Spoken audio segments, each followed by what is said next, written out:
चलिए शुरू करते हैं महत्वपूर्ण और काम की 50 बड़ी खबरों को, वो भी 10 मिनट में। पर उससे पहले अगर अभी तक आपने वीडियो को लाइक नहीं किया तो वीडियो को लाइक जरूर से करें और चैनल को सब्सक्राइब करना बिल्कुल भी ना भूलें।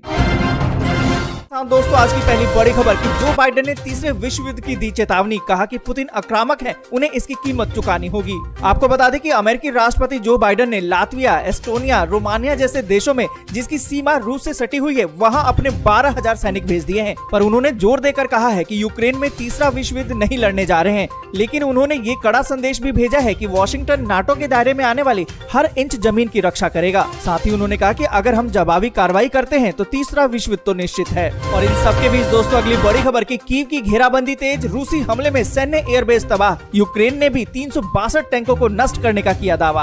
आपको बता दें कि रूसी सेना ने यूक्रेन की राजधानी कीव की घेराबंदी तेज कर दी है। समाचार एजेंसी की रिपोर्ट माने तो रूसी सेना ने शुक्रवार को ही उत्तर पूर्व की तरफ से कीव की तरफ बढ़ती नजर आई है, जिससे यूक्रेन में हवाई हमले अब तेज हो गए हैं। रिपोर्ट की माने तो रूसी सेना ने एक स्थानीय तेल डिपो को भी नष्ट कर दिया है। रूस यूक्रेन के बीच में जैसे जैसे संघर्ष बढ़ता जा रहा है, मरने वालों की संख्या भी बढ़ती जा रही है। वहीं यूक्रेन के सशस्त्र बलों का दावा है कि उसने रूस के 362 टैंकों को नष्ट कर दिया है। और इन सबके बीच दोस्तों अगली बड़ी खबर की जेलेंस्की बोले रूस को कई दशकों में सबसे बड़ा नुकसान हुआ है। आपको बता दें कि रूस और यूक्रेन में युद्ध अभी भी जारी है और 17 दिन बीत चुके हैं, आज 18वां दिन है। माना तो ये जा रहा था कि राजधानी कीव पर रूसी शिकंजा ढीला पड़ता जा रहा है, लेकिन आधी रात को सिलसिलेवार हमले हुए हैं और कीव को फिर से दहला दिया गया है। इस बीच यूक्रेन के राष्ट्रपति ने कहा है कि इस युद्ध की वजह से रूस को कई दशकों में सबसे ज्यादा नुकसान हुआ है। उनके मुताबिक इस युद्ध ने रूस को कई साल पीछे कर दिया है। और इन सबके बीच दोस्तों अगली बड़ी खबर कि मारियोपोल में मस्जिद में रूसी सेना का हमला, बच्चों सहित 80 लोगों ने ली थी यहाँ शरण।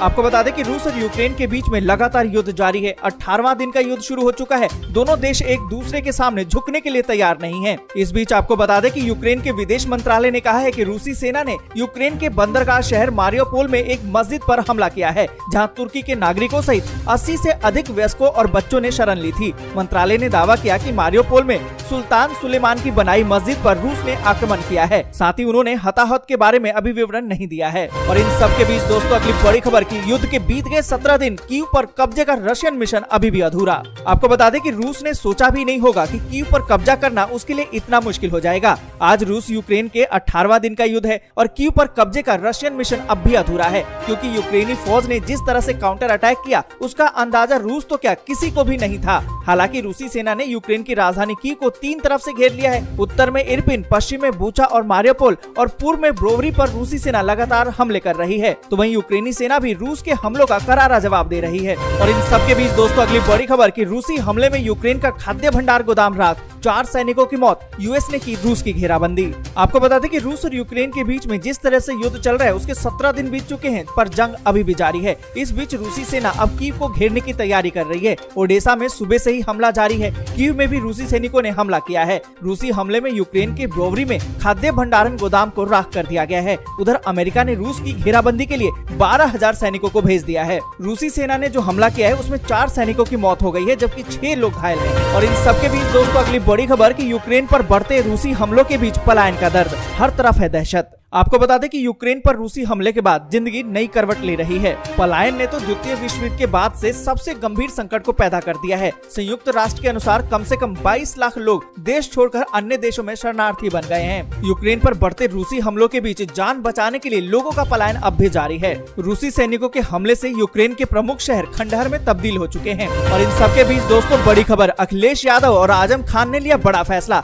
विधायक के पद से दे सकते हैं इस्तीफा। आपको बता दें कि उत्तर प्रदेश विधानसभा चुनाव में हार मिलने के बाद अब अखिलेश यादव और आजम खान विधायक का पद छोड़ देंगे। सूत्रों से मिली जानकारी के मुताबिक अखिलेश यादव करहल की सीट और आजम खान रामपुर की सीट छोड़ देंगे। मौजूदा समय में दोनों ही नेता सांसद हैं और आगे भी सांसद के तौर पर ही काम करना चाहते हैं। और इसी के साथ दोस्तों अगली बड़ी खबर की पीएम मोदी के गुजरात दौरे का दूसरा दिन, राष्ट्रीय रक्षा विश्वविद्यालय को राष्ट्र को किया समर्पित। आपको बता दें कि 4 राज्यों में बीजेपी की बड़ी जीत के बाद प्रधानमंत्री नरेंद्र मोदी 2 दिन के दौरे पर शुक्रवार से ही गुजरात में हैं। अपने दूसरे दिन के दौरे में पीएम नरेंद्र मोदी ने राष्ट्रीय रक्षा विश्वविद्यालय को राष्ट्र को समर्पित किया। और इन सबके बीच दोस्तों अगली बड़ी खबर कि होली के बाद हो सकता है योगी आदित्यनाथ का शपथ ग्रहण, आज आएंगे दिल्ली। आपको बता दें कि उत्तर प्रदेश में प्रचंड बहुमत हासिल करने के बाद एक बार फिर से राज्य के मुख्यमंत्री पद की कमान संभालने की अब तैयारी कर रहे योगी आदित्यनाथ होली के बाद शपथ ले सकते हैं। हालांकि इस बीच आज सीएम दिल्ली आने वाले हैं, जहां वे पीएम नरेंद्र मोदी और पार्टी के अध्यक्ष जेपी नड्डा से मुलाकात करेंगे।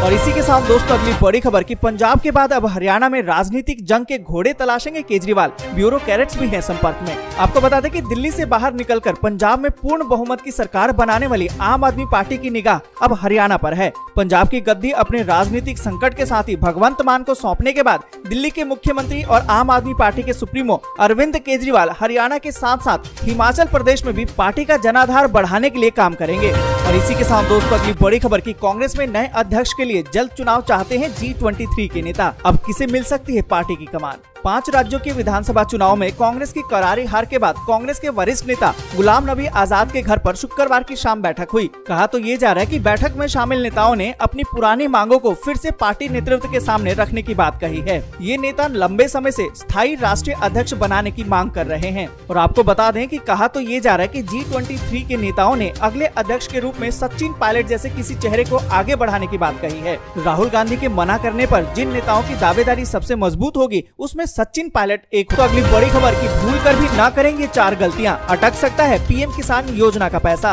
दोस्तों यहाँ पर आपको बता दें कि पीएम किसान योजना के तहत 10वीं किस्त मिल चुकी है। अब किसानों को 11वीं किस्त का इंतजार है। आपको बता दें कि पीएम किसान का पैसा लेने के लिए आधार कार्ड नंबर जरूरी होता है, इसलिए जब भी आपने फॉर्म भरा होगा तो आपने अपना आधार नंबर सही भरा है या नहीं, इसको जरूर से चेक कर लें। और आपको बता दें कि अगर आपको पीएम किसान योजना का लाभ लेना है तो अपना नाम हिंदी में कभी ना भरें, आप अंग्रेजी में अपना नाम जरूर भरें। साथ ही आपको बता दें कि अपने घर का पता सही भरें, चाहे वो आधार कार्ड पे हो या आपके राशन कार्ड पे हो, वही अपना पता भरें। आपको बता दें कि कई लोग अपना नाम लिखते समय उसकी स्पेलिंग गलत कर देते हैं, लेकिन पीएम किसान योजना में अगर आपने ऐसी गलती की है तो इसको जरूर से सुधार लें। इन्हीं गलतियों की वजह से कई किसानों को उनका पैसा नहीं मिला है। तो दोस्तों अगर आपने भी कुछ ऐसी गलतियां की है तो इनको जल्दी से सुधार लीजिए। और इन सबके बीच दोस्तों अगली बड़ी खबर की होली पर यूपी, बिहार सहित इन राज्यों के रेल यात्रियों के लिए बढ़ा दी गई है सुविधा। बस एक क्लिक पर जानिए ट्रेनों की पूरी जानकारी। आपको बता दें कि होली पर यूपी, बिहार, झारखंड, पश्चिम बंगाल और मध्य प्रदेश जाने वाले यात्रियों को ट्रेनों में सीटों को लेकर परेशानी न उठानी पड़े,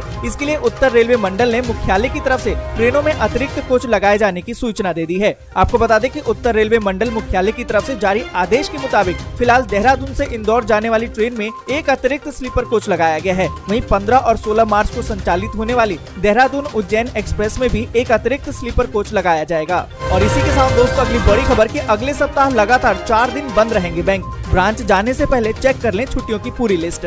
आपको बता दें कि अगले सप्ताह अगर आपको बैंक से संबंधित कोई काम है तो लंबा इंतजार करना पड़ सकता है। दरअसल अगले सप्ताह होली का त्योहार पड़ रहा है, ऐसे में बैंकों में लगातार 4 दिन तक कामकाज नहीं होगा। बैंक लगातार 4 दिन यानी कि 17, 18, 19 और 20 मार्च को बंद रहेंगे। इन छुट्टियों में रविवार की एक छुट्टी भी शामिल है। और इसी के साथ दोस्तों अगली बड़ी खबर की रूस यूक्रेन जंग का असर, होली पर खाद्य तेलों की महंगाई कर सकती है परेशान। आपको बता दें कि रूस यूक्रेन के बीच में जिस तरह से युद्ध चल रहा है, अब इसका असर भारत के बाजारों पर दिखाई दे रहा है। अंतर्राष्ट्रीय बाजार में खाद्य तेलों के दामों में लगातार बढ़ोतरी देखी जा रही है। इसका सीधा असर भारत के बाजारों पर भी अब नजर आ रहा है। बीते 2 सप्ताह में देश में खाद्य तेलों के दाम 15 से 25% तक बढ़ गए हैं। हालांकि सरसों के तेल के दाम फिलहाल नरम है, पर आपको बता दें कि होली के कारण भी खाद्य तेलों की महंगाई को बल मिला है, जो अगले 1-2 माह तक बने रहने की संभावना है। दोस्तों आज के लिए बस यहीं तक। जय हिंद, जय भारत।